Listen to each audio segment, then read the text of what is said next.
Welcome to For Life Conversations. I'm talking with talk show host on Blaze TV and radio, Steve Deace from Des Moines, Iowa. He's going to be one of our main plenary speakers coming up next week at the Lutherans For Life National Conference, October 21st and 22nd. He'll be speaking on Saturday morning. It'll actually be his second time at a Lutherans For Life conference. We originally had him back in 2013 at the conference in Urbandale. And personally, I've been listening to Steve Deace since he was on WHO radio quite a while ago now, but it's been fascinating to see the career trajectory and how things have worked out for you. It's been amazing. I mean, when I got started in this role, it was with sports talk radio at a radio station that doesn't exist anymore, Sports Radio The Jock. And now I have a daily show on one of the largest platforms in America. I get to be the follow-up show to Glenn Beck, which is a little bit like being the show on NBC back in the day that was on after Cheers or Seinfeld. It's kind of hard to not hold an audience with that as a lead-in, right?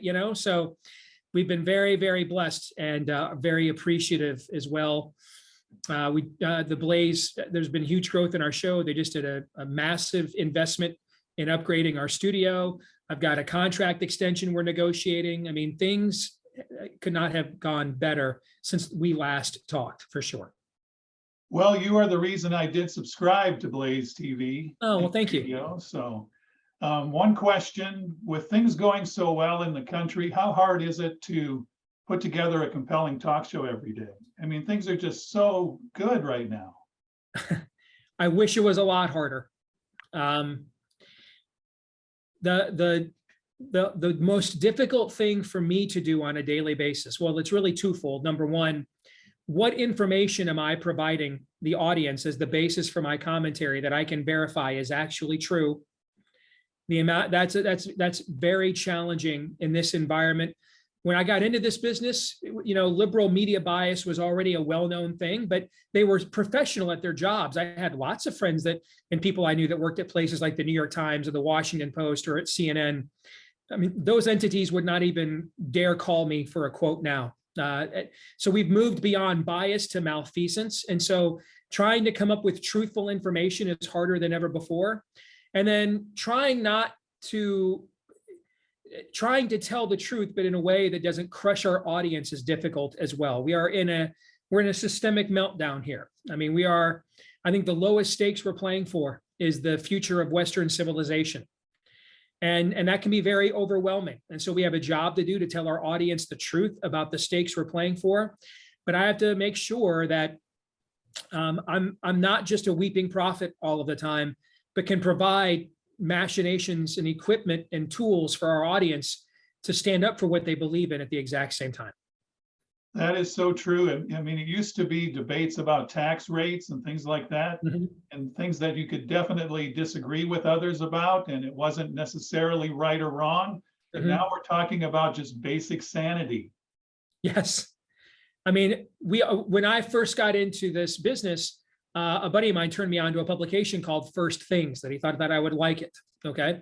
Because it was a journal about debating the primary first things of civilization. All the stuff that I used to read in that publication 15, 20 years ago, that was theoretical or was threatened that, if we did this, then we would go down the road of doing these sorts of existential things later. All those things are now here. They are the world and the worldview steel cage match in which we are engaged. So true. Do you have any idea at this point yet what you're going to talk about at our conference? Or do you kind of... I'm going to talk about how post Roe v. Wade, for the first time, we're actually debating abortion in America. We have not been debating abortion in America for 50 years. We debated Roe v. Wade. And a lot of that was, frankly, our own fault. And we are now getting to debate the killing of our children for the first time, really, en masse. But the debate is different than it was before. This is more hand-to-hand combat now, street-level stuff, soul to soul, mom to mom, child to child, much more than it is sweeping pieces of legislation or Supreme Court, precedents. And so that's what I'm going to discuss on the 22nd. That sounds great. And you're very right that for many years, everybody thought Roe v. Wade, getting rid of that was the answer. obviously pro-life people wanted it overturned, but it just turned things back to the states and didn't outlaw anything. They didn't even really deal with what is human life in that decision. It was more of a procedural process kind of ruling with a lot of good commentary, but still not the world-shattering upturning of things that people were expecting. I mean, it's churned things up a lot, but it's really just returned things to the state for more discussion and debate. And it just shows how terrible things are with the promotion of killing unborn babies to the point of, being in favor of it. No more safe, legal, rare. That's old news. I also think we need to expand our definition of life. I mean, in my former home state of Michigan, there is an amendment to the Constitution on the ballot there. I would call it a kill 'em all amendment when it comes to abortion. But notice that they also included child mutilation surgeries in that as well. It's the same people, the same transhumanist, unhumanist, depersoned, depopulation, godless agenda. And I think that we need to recognize that this is a comprehensive attack on the Imago Dei. The same forces and impulses that want to say that's not a baby are the same ones that want to say that's not a girl, that's not a boy. And I think that, and I also think given what we've lived through over the last 30 months, well, we need to consider that the definition of pro-life has to expand to a looming biomedical fascist state at the exact same time. The dehumanizing of our children through masking and things of that nature, that I think that we need to understand that broader threats to the sanctity of life have presented themselves since I had last had a chance to speak to your organization.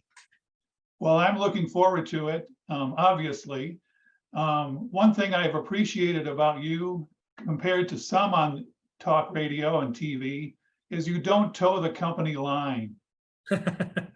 I mean, you speak what you believe to be true, and you don't, I mean, I'm not saying you don't care, but you just plow ahead anyway. It helps when you're a kid born to a 15-year-old mom who seriously considered whether to abort you or not. We were on food stamps, welfare, ADC. I'm a college dropout. I mean, there is no rational explanation for why I can do what I can do, how I got to where I am at, other than divine providence. And so that gives me a lot of confidence to not care about what you think if I think I am right. Now, if you prove me wrong, I will admit it, but you're going to have to prove me wrong. I am not going to craft opinions on the basis of whether it will gain your affirmation or not.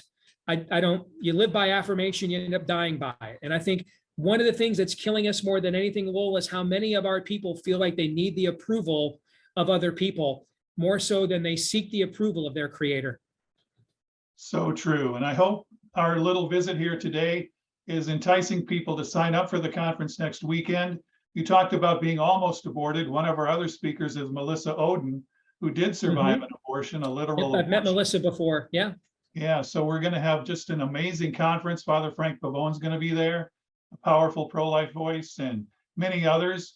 But Saturday morning, the first plenary speaker is Steve Deace, and you don't want to miss it. So thank you, Steve, for taking a few minutes out of your day to talk with us. And we look forward to seeing you on Saturday, the 22nd. You bet. God bless. Thanks, Lowell. Thank you.